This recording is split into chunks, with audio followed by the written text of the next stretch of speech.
Dende o Concello comparten as reivindicacións que fan as comunidades educativas dos tres principais colexios do municipio, Castelao, Brea Segade e Ana María Diéguez, tanto as referidas ás necesidades de persoal docente, como tamén as da reforma das instalacións. Apoiamos as reivindicacións que van poñendo encima da mesa, non só agora, senón nestes últimos tempos, a comunidade educativa rianxeira en xeral e en particular,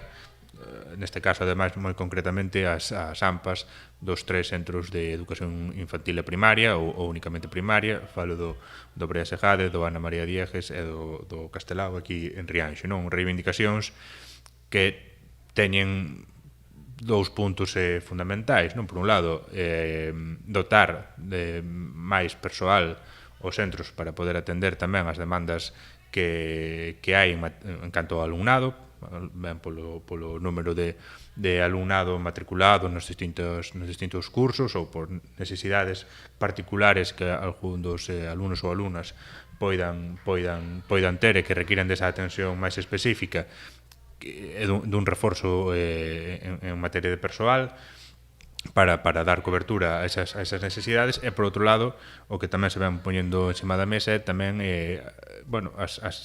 as faltas ou as carencias que os centros teñen, en particular algún deles, en materia da propia infraestructura, non? Por esta razón, o alcalde Julián Bustelo agarda que a Consellería de Educación sexa sensible a estas demandas que se están a facer e dé unha solución urxente ás mesmas. Non hai lugar a non cumprir co que se pide, non se pide nada do outro mundo, e, esperemos que a Consellería sea sensible e escoite as demandas da comunidade educativa que, insisto, ten todo o apoio deste goberno para o que faga falta. O rexedor confirmou ademais a súa asistencia á marcha que terá lugar na xornada de mañá e que partirá ás 12 dende a rotonda do Porto para rematar na Praza Castelao. Apoiaremos, alistaremos,